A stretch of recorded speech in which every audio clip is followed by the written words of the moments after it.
Hello बच्चों, कैसे हो आप लोग। स्वागत है आप लोगों का हमारे यूट्यूब चैनल कॉन्सेप्ट सिग्मा में। मैं अनिल कुमार आपको पढ़ाऊंगा आज 11th क्लास की अकाउंटेंसी, जिसमें पढ़ाएंगे हम आपको जीएसटी के बारे में। जीएसटी के बारे में आपको 2 वीडियोस पहले से मिल चुके हैं, जिसके बारे में मैंने जीएसटी की बेसिक्स बताई है, जिसमें जीएसटी की बेसिक्स बताई गई है और साथ में कुछ जनरल एंट्रीज भी करवाई गई है, जिसमें इनपुट जीएसटी के बारे में बताया गया है कि इस प्रकार इनपुट जीएसटी को हम रिकॉर्ड करते हैं बुक्स ऑफ अकाउंट्स के अंदर। आइए आज बात करेंगे कि कहाँ कहाँ कौन कौन सी स्थिति में आपको इनपुट जीएसटी कैंसिल करना पड़ता है। इट मीन्स कि इनपुट जीएसटी जो है आप डेबिट करते हो जो आप खरीदते हो सामान, तो बट कभी कभी हमें इनपुट जीएसटी क्रेडिट करना पड़ता है, यानी उसे कैंसिल करना पड़ता है। वो इनपुट जीएसटी हम नहीं ले सकते। कौन कौन सी स्थिति में इनपुट जीएसटी कैंसिल होता है? तो इनपुट जीएसटी कैंसिल होता है सबसे पहली बात परचेज रिटर्न के केस में।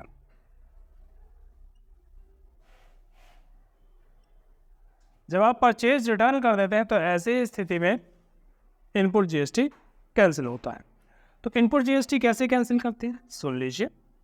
आपने परचेज अकाउंट डेबिट किया था तो परचेज रिटर्न अकाउंट क्रेडिट करेंगे। जिस व्यक्ति से ABC जिससे भी माल खरीदा था आप उसे डेबिट कर दें। और 2 सेल्स परचेज रिटर्न क्रेडिट करेंगे।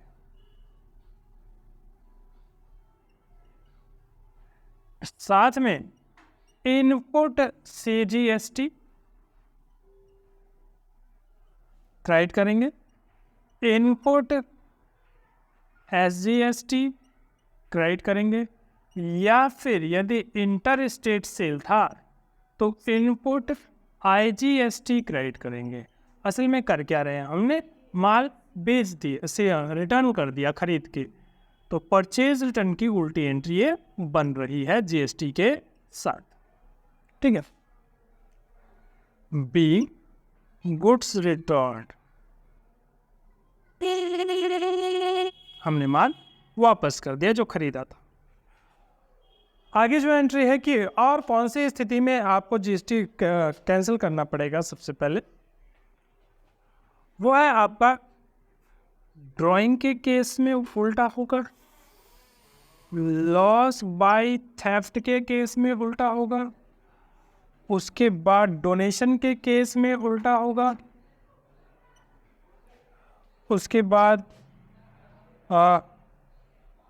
राइट ऑफ के केस में उल्टा होगा,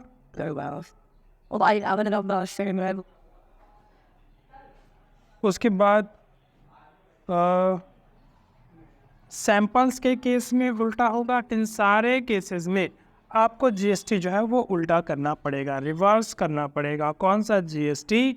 जो इनपुट जीएसटी है ना उसे रिवर्स करना पड़ेगा। Input GST will be reversed.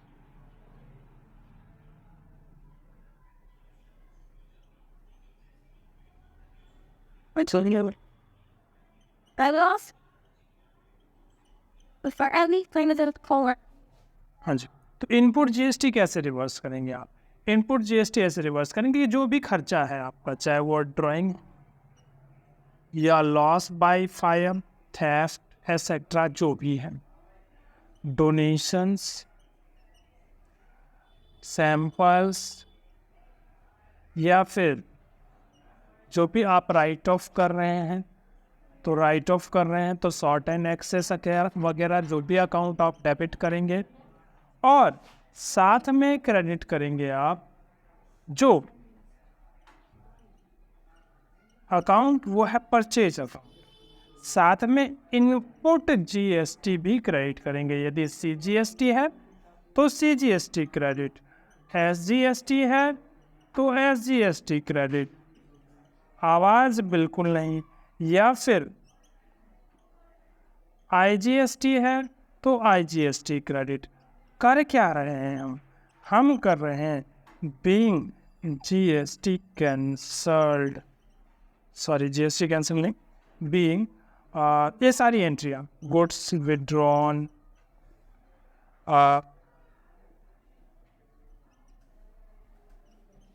ठीक है, या फिर लॉस बाय फायर, या फिर डोनेशन, या फिर सैंपल, या फिर शॉर्ट एंड एक्सेस वगैरह जो भी चीज़ आपने किया है, इन सभी केसेस में आपका जीएसटी जो है वो कैंसिल हो जाएगा, यानी रिवर्स एंट्री बनानी पड़ेगी आपको इनपुट जीएसटी की। क्या मतलब ये? देखो भाई, इनपुट जीएसटी डेबिट होता है तो इसका मतलब ये कि हमने पे कर दिया है इतना, ये हमें रिसीवेबल है, यानी कि इसका हम क्रेडिट ले पाएंगे। और क्रेडिट कर देने का मतलब ये है कि अब ये हमने कैंसिल कर दिया, ये इसका क्रेडिट हम नहीं ले पाएंगे। ठीक है, तो इतनी सी बात जो थी वो जीएसटी इनपुट कैंसिल करने वाली बात थी कि जब कभी भी आप परचेज रिटर्न करेंगे, जब कभी भी ड्राइंग करेंगे, या लॉस बाय थेफ्ट, या लॉस बाय फायर, या डोनेशन, या रिटर्न ऑफ, जब भी आप माल गुड्स को वापस करते हैं तो ये एंट्री बनेगी। गुड्स जल गया तो ये एंट्री बनेगी, गुड्स डोनेट कर दिए तो ये एंट्री बनेगी, सैंपल के केस में ये एंट्री बनेगी, सडन एक्सेस के केस में भी यही एंट्री बनेगी। आप सुन लीजिए, जब हमें इनपुट जीएसटी कलेक्ट करना हो तो जीएसटी कलेक्ट करना हो तो वो आउटपुट जीएसटी होता है। आउटपुट जीएसटी की एंट्री कुछ इस प्रकार से बनेगी। आउटपुट आपको कहाँ कहाँ से मिलेगा? देखिए, आउटपुट मिलता है आज, जो जीएसटी आप कलेक्ट करते हो उसे आउटपुट जीएसटी कहते हैं।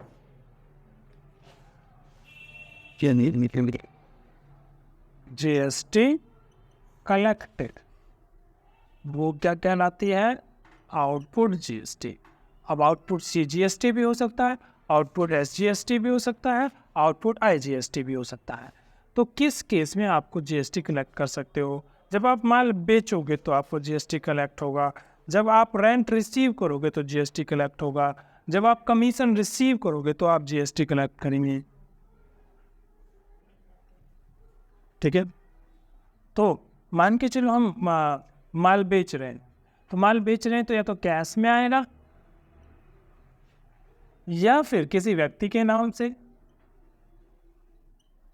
ऐसे ही उधार बेचोगे तो नाम आ जाएगा, और यदि आपने नगद बेचा है तो कैश आ जाएगा।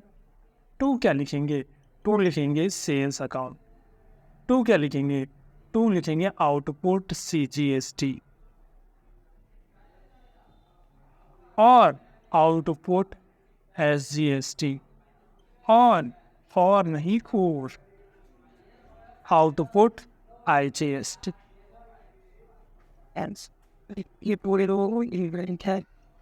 इसका क्या मतलब है? इसका मतलब है intra state cell.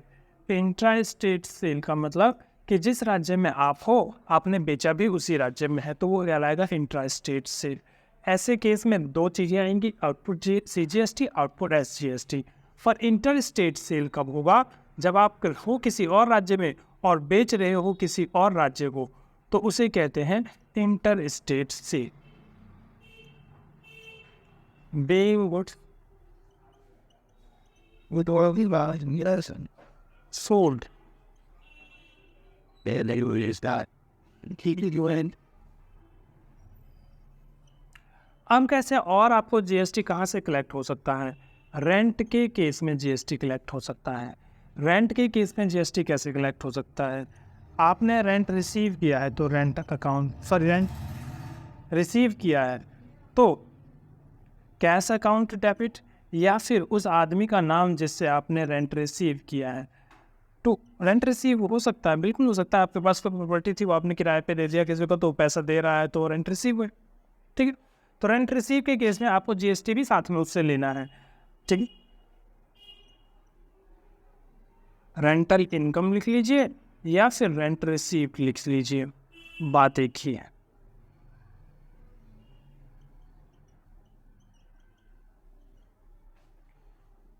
To output CGST,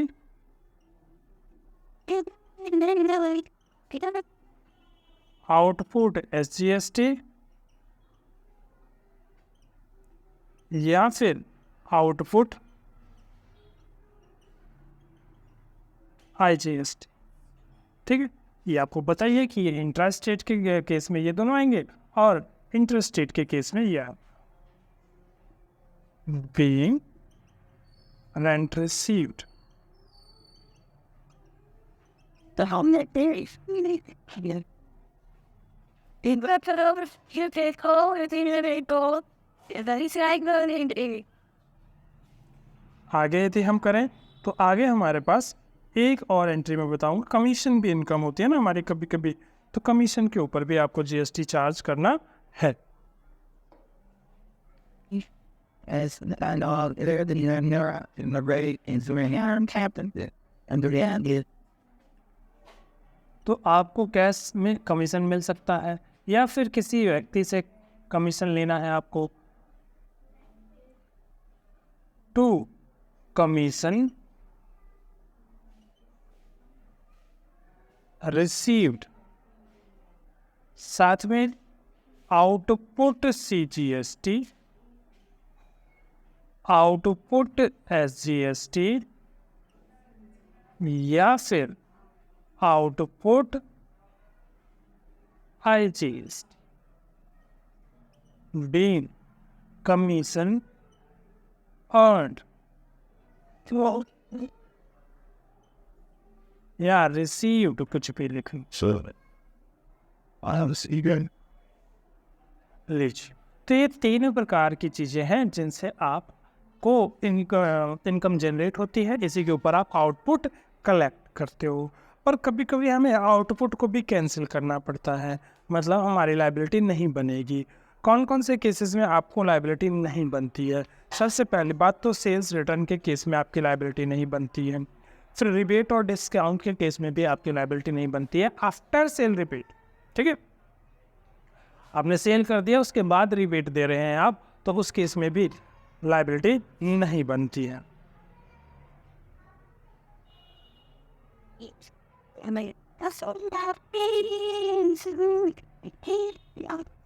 बता दें in here right you get to put things I look about the profit so I guess it down you know I said that to that weird I already got a fixed चलिए कोई नहीं।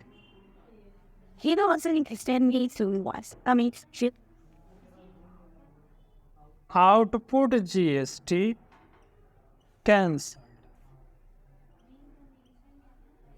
Output GST हमने क्या कर दिया है, output GST cancel किया है।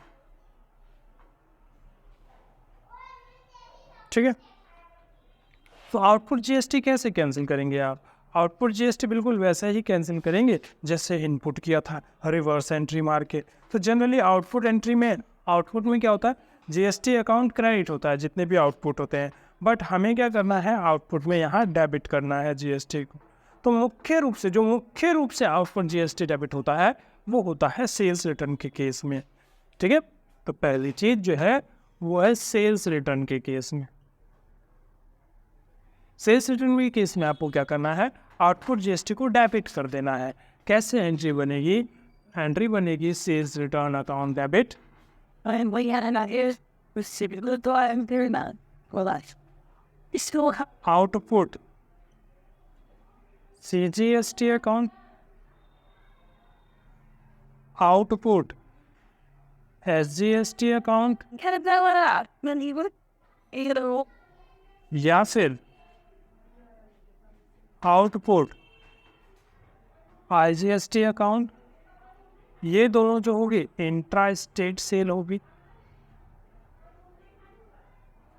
तो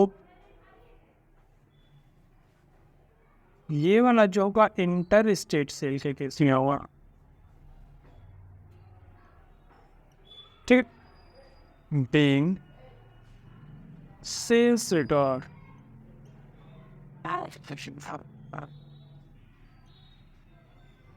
ठीक है, अब कैश डिस्काउंट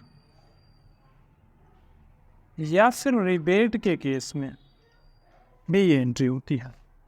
जनरली हमारा कैश डिस्काउंट या फिर रिबेट के केस में एंट्रियाँ जो होती हैं वो रिवर्स हो जाती है।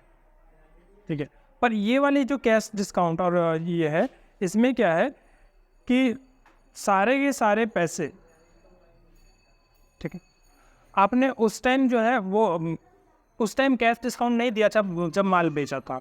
ये आफ्टर सेल डिस्काउंट है, आफ्टर सेल डिस्काउंट। तो ये आफ्टर सेल डिस्काउंट है, तो ऐसी स्थिति में टैक्सेबल वैल्यू जो थी उसके अंदर डिस्काउंट इंक्लूड कर लिया गया था। अब आपको वो पैसे की रिवर्स एंट्री करनी है। जैसे मान के चलिए आपको किसी से पैसे लेने थे, तो जितना पैसा मिल गया बैंक अकाउंट डेबिट, और जितना पैसा नहीं मिला डिस्काउंट अलाउड अकाउंट डेबिट। ठीक है, फिर 2 आउटपुट जीएसटी से जीएसटी, 2 आउटपुट एसजीएसटी। ठीक है, या फिर 2 आउटपुट